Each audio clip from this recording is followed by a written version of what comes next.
എതിർ സ്ഥാനാർത്ഥി PV അൻവറിന്റെ വെല്ലുവിളി പുറത്തു വരുന്നതിന് മുമ്പ് തന്നെ റിയാസ് തന്റെ തോൽവി ഉറപ്പിച്ചെന്നാണ് വിവരം. ബേപ്പൂർ മണ്ഡലത്തിൽ CPM അൻവറിന്റെ വോട്ട് മറിച്ചെന്നാണ് ലഭിക്കുന്ന സൂചനകൾ. ബേപ്പൂർ താൻ മാനേജ് ചെയ്യുമെന്ന് അൻവർ VD സതീശൻ ഉൾപ്പെടെയുള്ള നേതാക്കളെ അറിയിച്ചിരുന്നു.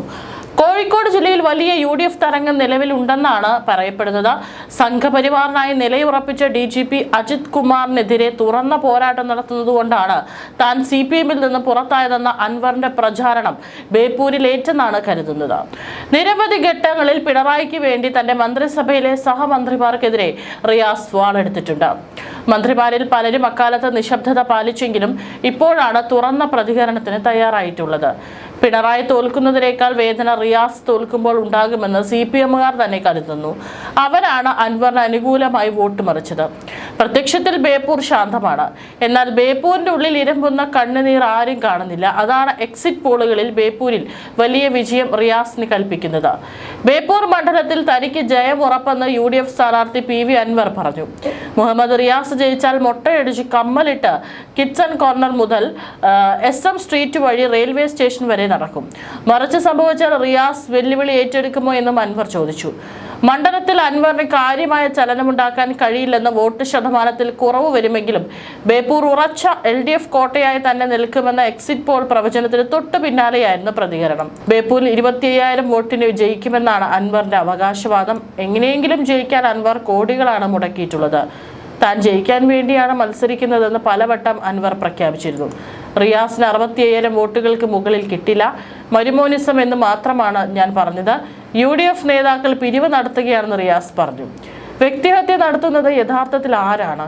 ഇടതുപക്ഷത്തെ തകർക്കുന്നത് മുഹമ്മദ് റിയാസിന്റെ പാർട്ടിയിലെ അപ്രമാദിത്വമാണ്. പാർട്ടിയെ മുഹമ്മദ് റിയാസ് ഹൈജാക്ക് ചെയ്തു. അതിന് വളം വെച്ചു കൊടുത്തത് പാർട്ടി സെക്രട്ടറിയാണ്. പിണറായിയും ജനങ്ങളും തമ്മിലാണ് തെരഞ്ഞെടുപ്പ്. ബേപ്പൂരിൽ BJP വോട്ട് കുറയും. ഇവിടെ BJP CPM ഡീൽ പൊളിഞ്ഞു. കേരളത്തിലെ BJP നേതൃത്വം പിണറായിക്ക് കഞ്ഞി വെച്ചു കൊടുത്തു. കേരളത്തിൽ ന്യൂനപക്ഷ ഏകീകരണമല്ല നടന്നത്, പിണറായിക്കെതിരായ ഏകീകരണമാണ് നടന്നത്. മതേതര വിശ്വാസികളെല്ലാം UDF-ന് വോട്ട് ചെയ്തു. അതിൽ ഇടതു വോട്ടുകളുണ്ടെന്നും അൻവർ പറഞ്ഞു. ഈ തെരഞ്ഞെടുപ്പിൽ ഓരോ മണ്ഡലത്തിലും 10,000 വോട്ട് പിണറായി വിരുദ്ധ വോട്ടുണ്ട്. ശബരിമല തെരഞ്ഞെടുപ്പിലെ വലിയ വിഷയമായി. വെള്ളാപ്പള്ളി ന്യൂനപക്ഷങ്ങളുടെ കണ്ണ് കുത്തിപ്പൊട്ടിച്ച ആളാണ്. അയാൾക്ക് പൂമാല ഇട്ടുകൊടുത്തത് പിണറായി വിജയനാണ്. എക്സിറ്റ് പോൾ ഫലം ഞാൻ പറഞ്ഞതിന് സമാനമാണെന്നും അൻവർ കൂട്ടിച്ചേർത്തു. ബേപ്പൂരിൽ വിജയം ഉറപ്പെന്ന് നേരത്തെയും അൻവർ പറഞ്ഞിരുന്നു. തെരഞ്ഞെടുപ്പിൽ UDF സ്ഥാനാർത്ഥികളെ പ്രഖ്യാപിക്കുന്നതിന് മുമ്പ് തന്നെ അൻവർ മണ്ഡലത്തിൽ പര്യടനം ആരംഭിച്ചിരുന്നു. ശക്തമായ മത്സരമാണ് അൻവർ കാഴ്ചവെച്ചതെന്നാണ് റിപ്പോർട്ട്. തൃണമൂൽ ബന്ധം ഉപേക്ഷിച്ച് പുതിയ പാർട്ടിയുമായി PV അൻവർ രംഗത്തെത്തിയിരുന്നു. രാഹുൽ ഗാന്ധിയുടെ ആശയങ്ങളോട് യോജിക്കുന്നതാകും പുതിയ പാർട്ടിയെന്ന് PV അൻവർ പറഞ്ഞു. അടുത്ത മാസം 15-ന് പുതിയ പാർട്ടിയുടെ പേര് തീരുമാനിച്ച് പുതിയ സംഘടന നിലവിൽ വരും. UDF-നൊപ്പം നിൽക്കും. നിയമസഭാ തെരഞ്ഞെടുപ്പിൽ തൃണമൂൽ കോൺഗ്രസ് ദേശീയ നേതൃത്വത്തിന്റെ പിന്തുണ ഒരു ഘട്ടത്തിലും ലഭിച്ചില്ല. ഒരു ദേശീയ നേതാവിനെ പോലും ഇങ്ങോട്ട് അയച്ചില്ല. സംസ്ഥാന കമ്മിറ്റി ചേർന്ന് ദേശീയ നേതൃത്വവുമായുള്ള എല്ലാ ബന്ധവും വിച്ഛേദിച്ചു. സംസ്ഥാനം ഉറ്റുനോക്കുന്ന മത്സരം നടക്കുന്ന മണ്ഡലമാണ് ബേപ്പൂർ. 1980-ന് ശേഷം CPM സ്ഥാനാർത്ഥികളാണ് മണ്ഡലത്തിൽ തുടർച്ചയായി ജയിച്ചു വരുന്നത്. 2021-ൽ 28,747 ഭൂരിപക്ഷവുമായാണ് റിയാസ് വിജയിച്ചത്. എന്നാൽ 2024 ലോക്സഭാ തെരഞ്ഞെടുപ്പിൽ UDF ഇവിടെ 19,561 വോട്ടിന്റെ ഭൂരിപക്ഷമുണ്ട്. തദ്ദേശ തെരഞ്ഞെടുപ്പിൽ LDF-ന് ആകെ 148 വോട്ടിന്റെ ഭൂരിപക്ഷം മാത്രമാണുള്ളത്. ഇക്കഴിഞ്ഞ തദ്ദേശ തെരഞ്ഞെടുപ്പിൽ ഫറൂഖ്, രാമനാട്ടുകര, ചെറുവണ്ണൂർ, നല്ലാളം എന്നിവിടങ്ങളിൽ UDF കാര്യമായ നേട്ടമുണ്ടാക്കിയെങ്കിലും ബേപ്പൂരിലും കടലുണ്ടിയിലും ഇടതാധിപത്യം തന്നെയാണ്. 87 മുതൽ തുടർച്ചയായി കോൺഗ്രസ് ജയിച്ചിരുന്ന നിലമ്പൂർ മണ്ഡലം പിടിച്ചെടുത്താണ് 2016-ൽ PV അൻവറിന്റെ കന്നി നിയമസഭാ തെരഞ്ഞെടുപ്പ് വിജയം. 2021-ൽ വിജയം ആവർത്തിച്ചു. 2011-ൽ സ്വതന്ത്രനായി ഏറനാട് മണ്ഡലത്തിൽ മത്സരിച്ച് LDF-ന് പിന്തള്ളി രണ്ടാമതെത്തിയിരുന്നു. 140 അംഗ നിയമസഭയിൽ 89 സീറ്റുകൾ നേടി UDF അധികാരത്തിൽ വരുമെന്നാണ് അൻവർ തന്റെ ഫേസ്ബുക്ക് പോഡ്കാസ്റ്റിലൂടെ പുറത്തുവിട്ട സർവേ റിപ്പോർട്ടിൽ അവകാശപ്പെടുന്നത്. താൻ മത്സരിക്കുന്ന ബേപ്പൂർ മണ്ഡലത്തിൽ വിജയം ഉറപ്പാണെന്നും മലപ്പുറം, വയനാട് ജില്ലകളിലെ മുഴുവൻ സീറ്റുകളും UDF തൂത്തുവാരുമെന്നും അദ്ദേഹം പ്രവചിക്കുന്നു. മേഖലാടിസ്ഥാനത്തിലുള്ള കണക്കുകൾ പരിശോധിക്കും ലഭിക്കുമ്പോൾ മലബാറിൽ UDFന് വലിയ മേൽക്കൈ ഉണ്ടാകുമെന്നാണ് റിപ്പോർട്ട് സൂചിപ്പിക്കുന്നത്. മലബാറിലെ 60 സീറ്റുകളിൽ 40 എണ്ണവും UDF നേടുമെന്ന് പറയുന്ന അൻവർ മധ്യ കേരളത്തിൽ 32-ൽ 21 സീറ്റുകളും തെക്കൻ കേരളത്തിൽ 48-ൽ 25 സീറ്റുകളും മുന്നണിക്ക് ലഭിക്കുമെന്നും വ്യക്തമാക്കുന്നു. മലബാറിൽ ശക്തമായ ഭരണവിരുദ്ധ തരംഗം ആഞ്ഞടിക്കുമെന്നും അത് തെരഞ്ഞെടുപ്പ് ഫലത്തിൽ പ്രതിഫലിക്കുമെന്നും അദ്ദേഹം കൂട്ടിച്ചേർത്തു. മുഖ്യമന്ത്രി പിണറായി വിജയനെതിരെയും അൻവർ കടുത്ത രാഷ്ട്രീയ നിരീക്ഷണങ്ങൾ പങ്കുവച്ചു. ധർമ്മടത്ത് മുഖ്യമന്ത്രിയുടെ ഭൂരിപക്ഷം 10,000-ന് താഴെയാകാൻ സാധ്യതയുണ്ടെന്നും ഒരുപക്ഷെ അദ്ദേഹം പരാജയപ്പെട്ടാൽ പോലും അതിൽ അത്ഭുതപ്പെടാനില്ലെന്നുമാണ് അൻവറിന്റെ പക്ഷം. ഏതായാലും തന്റെ വിജയം അൻവർ ഉറപ്പിച്ചു കഴിഞ്ഞു.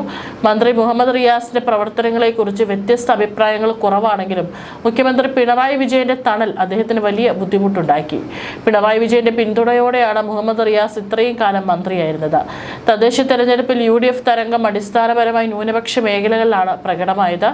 ഹിന്ദുക്കൾ ന്യൂനപക്ഷമായ മലപ്പുറം, വയനാട്, എറണാകുളം, കോട്ടയം, ഇടുക്കി എന്നീ 5 ജില്ലകളിൽ UDFന് സമ്പൂർണ്ണ ആധിപത്യമുണ്ടായി.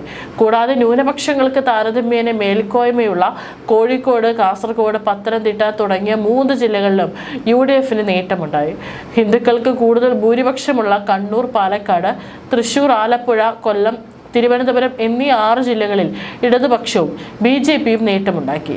BJP കാസർഗോഡ് ജില്ലയിലും സ്വാധീനമുണ്ടാക്കിയിട്ടുണ്ട്. ന്യൂനപക്ഷ വോട്ടുകൾ UDFന് അനുകൂലമായി മാറിയതിനാണ് മന്ത്രി റിയാസ് ഉൾപ്പെടെയുള്ളവർക്ക് സങ്കടം. ന്യൂനപക്ഷ വോട്ടുകളുടെ കേന്ദ്രീകരണം UDFൽ ഉണ്ടായാൽ അത് നിർണായകമായ ഭരണമാറ്റത്തിന് കാരണമാകും. 2011-ൽ ഉമ്മൻചാണ്ടിയുടെ നേതൃത്വത്തിൽ ഐക്യമുന്നണി സർക്കാർ അധികാരത്തിലെത്തിയത് ന്യൂനപക്ഷങ്ങളുടെ വോട്ടുകൾ കൊണ്ടാണ്. ഇത് തന്നെയാണ് സുകുമാരൻ നായരെയും വെള്ളാപ്പള്ളി നടേശനും ഭയപ്പെടുന്നത്. വിദ്യാഭ്യാസം പോലുള്ള പ്രധാന വകുപ്പുകൾ മുസ്ലിം ലീഗിന്റെ കയ്യിലെത്തിയാലും തങ്ങൾക്ക് കാര്യമായ യാതൊരു സ്വാധീനവും ചെലുത്താൻ കഴിയില്ലെന്നും സമുദായ നേതാക്കൾ കരുതുന്നു. 2011-ൽ UDF മന്ത്രിസഭയുടെ കാലത്ത് ലീഗിന്റെ വിദ്യാഭ്യാസ മന്ത്രിക്കെതിരെ സുകുമാരൻ നായർ പരസ്യമായ നിലപാടെടുത്തത് വിസ്മരിക്കാൻ കഴിയില്ല. ഇതൊരു പക്ഷേ ഇനിയും ആവർത്തിച്ചു കൂടുന്നില്ല. എന്നാൽ മുഹമ്മദ് റിയാസ് ഉള്ളതുകൊണ്ട് മുഖ്യമന്ത്രിക്ക് ന്യൂനപക്ഷങ്ങളെ പരസ്യമായി തള്ളാനാവില്ല. മുസ്ലിം വോട്ടർമാർ ഏറെയുള്ള സ്ഥലമാണ് ബേപ്പൂർ. PV അൻവർ ആകട്ടെ BJPക്കെതിരെ വാളെടുത്ത വില്ലാളിയാണ്. DGP MR അജിത് കുമാറിന്റെ BJP പ്രണയത്തിന് എതിരാണ് ഇക്കാലം അത്രയും അൻവർ യുദ്ധം നയിച്ചത്. അതാണ് CPMൽ നിന്നും അൻവർ പുറത്താകാനുള്ള കാരണവും. അങ്ങനെയുള്ള അൻവറിന് എങ്ങനെയാണ് ബേപ്പൂർക്കാർ വോട്ട് ചെയ്യാതിരിക്കുക, പ്രത്യേകിച്ച് ലീഗിന്റെ പിന്തുണയുള്ളപ്പോൾ? ലീഗിന്റെ തുറന്ന പിന്തുണ അൻവറിനുണ്ടായിരുന്നു. ബേപ്പൂർ അൻവറിന് നൽകുമ്പോൾ അദ്ദേഹത്തെ അവിടെ ജയിപ്പിക്കാനുള്ള ഫോർമുലയും ലീഗ് തയ്യാറാക്കിയിരുന്നു. ലീഗ് രൂപം കൊടുത്ത PR തന്ത്രങ്ങളാണ് ബേപ്പൂരിൽ അൻവർ പയറ്റിയത്. മുഹമ്മദ് റിയാസിനെയും പിണറായിയും BJPയുടെ പ്രതിനിധികളായാണ് അൻവർ ബേപ്പൂരിൽ വിശേഷിപ്പിച്ചത്. DGP അജിത് കുമാറിനെ മുൻനിർത്തിയാണ് ഇത്തരം പ്രചാരണങ്ങൾ നടത്തിയത്. ഇത് ബേപ്പൂരിൽ മുസ്ലിം വോട്ടുകളെ സ്വാധീനിച്ചതായി പറയാം. ഇതിനിടയിലാണ് CPMൽ തന്നെയുള്ള റിയാസിന്റെ ശത്രുക്കൾ വെളിച്ചപ്പാടായി മാറിയത്. അൻവർ ബേപ്പൂരിൽ എത്തുന്നതിന് മുമ്പ് തന്നെ അൻവറിനെ അനുകൂലിച്ച് ഫ്ലെക്സ് ബോർഡുകൾ പ്രചരിച്ചിരുന്നു. ബേപ്പൂർ ബസ് സ്റ്റാൻഡിന് സമീപത്തും പാർക്കിനോട് ചേർന്നും ബോർഡുകൾ പ്രത്യക്ഷപ്പെട്ടു. PV അൻവറിന്റെ ബേപ്പൂരിന്റെ മണ്ണിലേക്ക് സ്വാഗതം എന്നാണ് ബോർഡുകളിൽ എഴുതിയിരിക്കുന്നത്.